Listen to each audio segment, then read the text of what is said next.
Adjunct Professor Moran, Microeconomics 112. So we waded into the water a little bit and demonstrated that price equals demand equals marginal revenue, and eventually we're going to use marginal cost to determine the price quantity combination of output for an individual firm in a purely competitive industry. We're going to, though, use the total revenue, total cost approach first to determine profit maximization. So here's our table.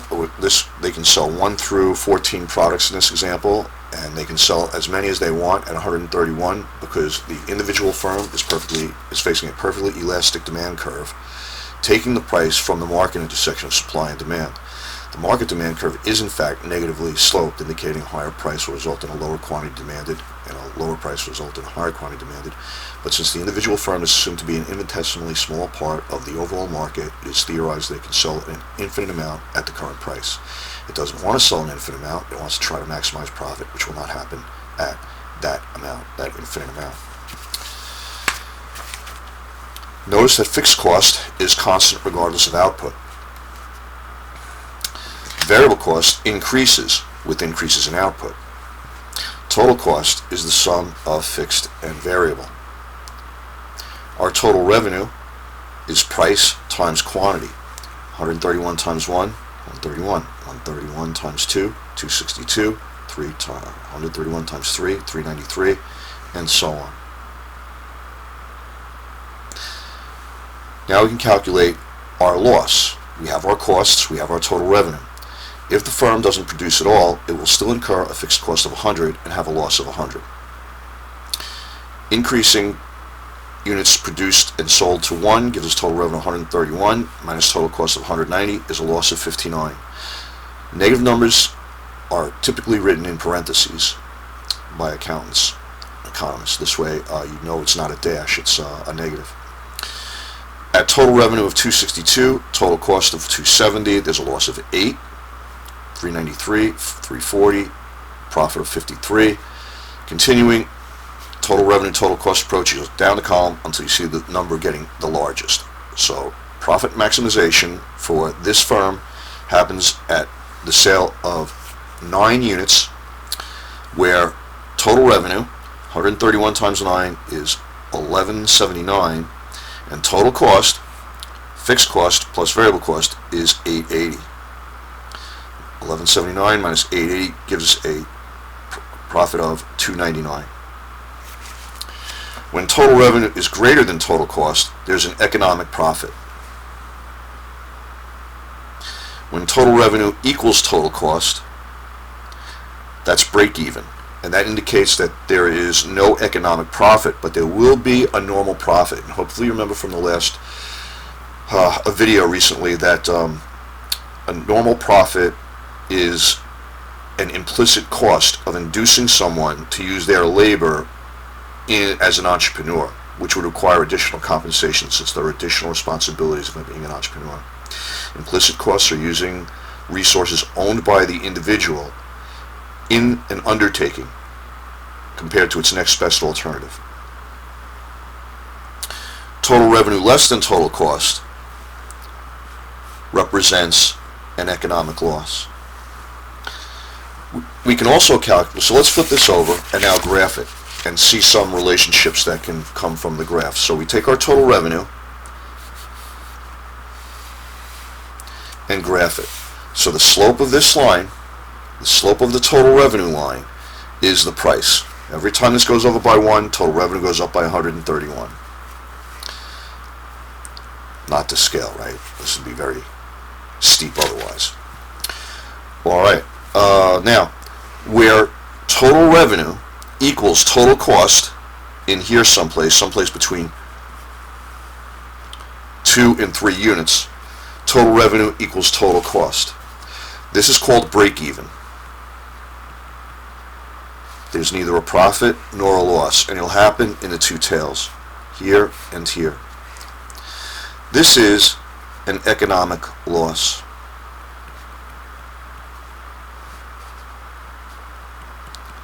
Where cost is greater than revenue at any output, and that happens over here as well.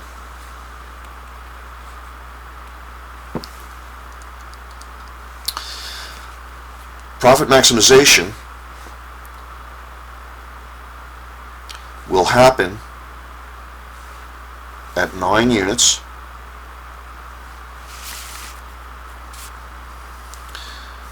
where total revenue is $11.79 and total cost is $8.80. It's where this gap is largest.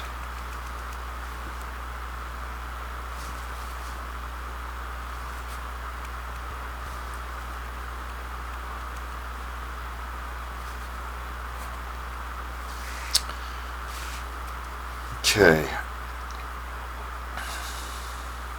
Now, the next thing we can do is we can graph our total revenue. And what we'll want to do is we'll want to make a graph underneath this one. Label this axis total revenue or total economic profit.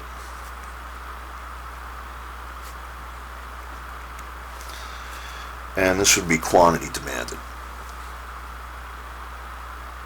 We have no economic profit at 2 units. Is this the same example? We have no economic profit someplace between 2 and 3 units. And also over here it looks like at about 13.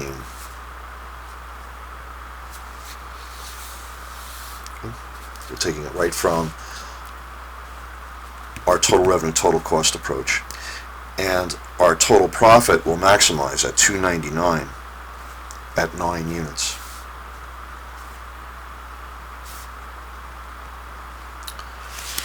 So at about 13 and about 2 we have break even and we're maximizing, and so our total economic profit will look like this.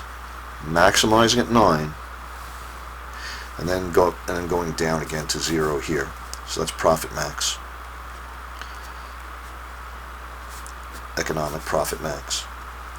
Now, you should be able to graph this using the data provided. Here's your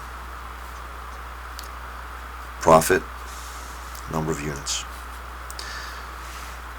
So at these break-evens, there is no economic profit or loss.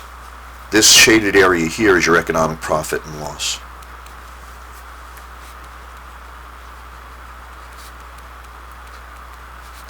That's your economic profit in here. At these tails, at break-even, there's no economic profit, there's no economic loss. There is a normal profit.